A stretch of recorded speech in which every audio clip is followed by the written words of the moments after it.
नमस्कार दोस्तों, मेरी भोजनशाला में मैं इंदु भावसार आप सभी का स्वागत करती हूँ। आज मैं बनाने जा रही हूँ मिल्की मीठे शक्करपारे। तो आइए दोस्तों, इसे बनाना शुरू करते हैं। मिल्की मीठे शक्करपारे बनाने के लिए सबसे पहले हम एक बोल में 2 कप मैदा डाल देते हैं। अब हम इसमें डाल देते हैं 1/4 cup milk powder. Milk powder आप किसी भी कंपनी का ले सकते हैं।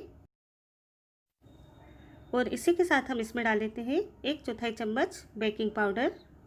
सभी को अच्छे से मिक्स कर लेते हैं।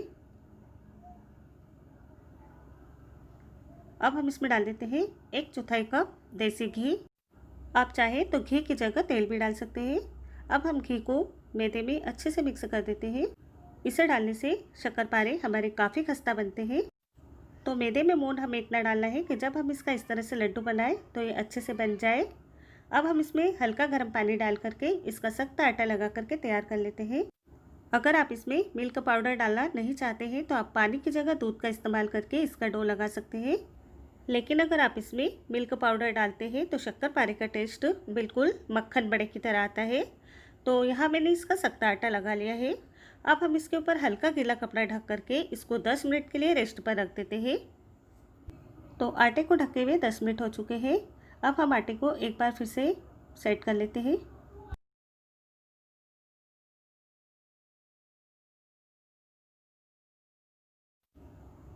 और अब हम इस आटे में से थोड़ा सा आटा निकाल करके इसकी एक बड़ी लोई बना लेते हैं।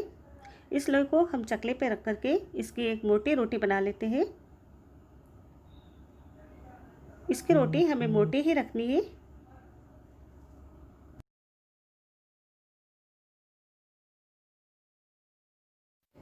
तो ये देखिए, मैंने यहाँ पर इसे कुछ इस तरह से मोटाई में बेल लिया है। अब हम एक कांटे वाला चम्मच लेंगे और चम्मच से सारी रोटी में छेद बना देंगे। तो ऐसा करने से मठरियाँ तेल में जाने के बाद में फूलती नहीं है और ये अंदर तक अच्छे से फ्राई हो जाती है। और जब हम इन्हें चाशनी में डालेंगे तो इसमें चाशनी भी अच्छे से चली जाएगी। और अब हम इस रोटी को शेप दे देते हैं। तो इसे शेप देने के लिए मैंने यहाँ पर एक कुकी कटर लिया है। तो मटरे को शेप आप अपनी इच्छा के अनुसार कोई भी दे सकते हैं। जो भी शेप आपको पसंद हो आप उस तरह से इसे बना सकते हैं। तो अब हम इसी तरह से पूरी रोटी को कट कर लेते हैं।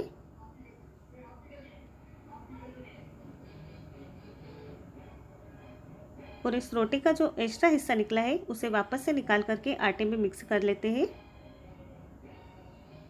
और बनाई हुई मटरी को हम एक प्लेट में रख लेते हैं।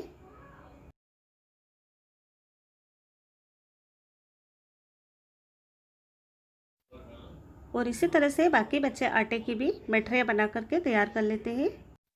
तो यहाँ मैंने सारे आटे की मठरी बना ली है। अब हम इन्हें फ्राई कर लेते हैं।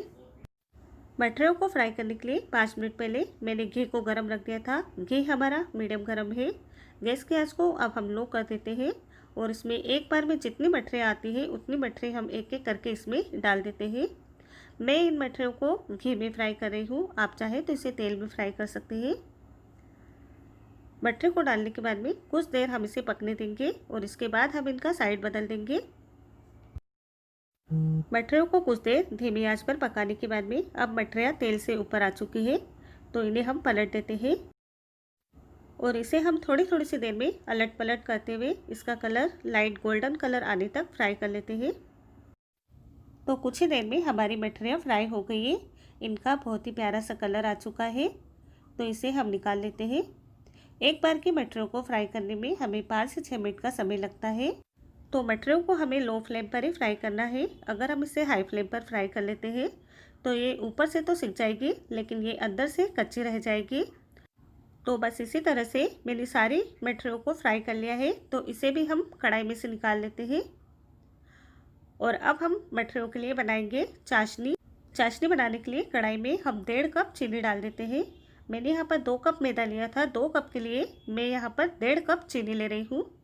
अब हम इसमें 1 कप करीब पानी डाल देते हैं। और अब हम चाशनी को हाई फ्लेम पर लगातार चलाते हुए तब तक के पका लेते हैं जब तक कि चीनी अच्छी तरह से घुल नहीं जाती है और चाशनी में उबाल नहीं आ जाता है। तो यहाँ पर चाशनी में अच्छा सा उबाल आ गया है। अब हमें इसकी एक तार की चाशनी बनानी है। तो हम इसे कुछ देर तक और उबलने देते हैं।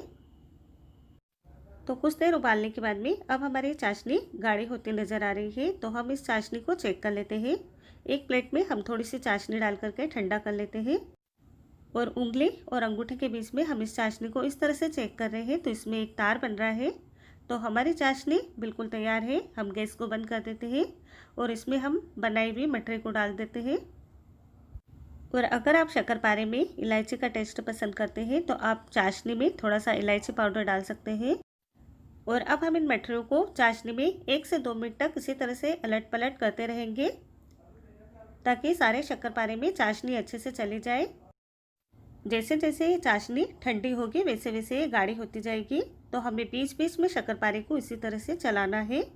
अब हम इसे 1 से 2 मिनट के लिए ऐसा ही इसमें छोड़ देते हैं। चाशनी ठंडी हो चुकी है और शक्करपारे के ऊपर जमने लगी है। तो अब हम इसे एक बार फिर से इस तरह से हिला देते हैं।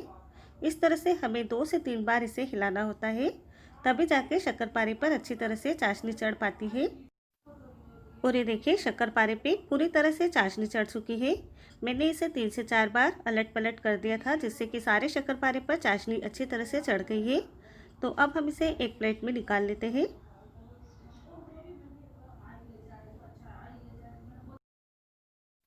तो शक्करपारे मैंने प्लेट में निकाल लिए हैं और शक्करपारे को निकालने के बाद में इतनी चाशनी हमारे पास बची है। तो इस चाशनी का इस्तेमाल आप किसी भी स्वीट डिश बनाने में काम में ले सकते हैं। इसका मीठे भजिए या मीठी पूरी या हलवा बनाने के काम में ले सकते हैं। और ये लीजिए दोस्तों, हमारे मिल्की मीठे शक्करपारे बनकर के तैयार हैं। इसका टेस्ट बिल्कुल मक्खन बड़े की तरह ही है। तो आप एक बार शक्करपारे इस तरह से बनाएं और मुझे बताएं कि आपके शक्करपारे कैसे बने हैं। तो यदि आपको मेरी आज की रेसिपी पसंद आती है तो वीडियो को लाइक करें, वीडियो को शेयर करें, मेरे भोजनशाला को सब्सक्राइब करें और साथ में बेल आइकन ज़रूर से प्रेस करें, जिससे कि मेरी आने वाली हर रेसिपी का नोटिफिकेशन आपको सबसे पहले मिले। तो दोस्तों, आपका बहुत बहुत धन्यवाद मेरा पूरा वीडियो देखने के लिए। मिलते हैं एक नई रेसिपी के साथ, तब तक के लिए बाय।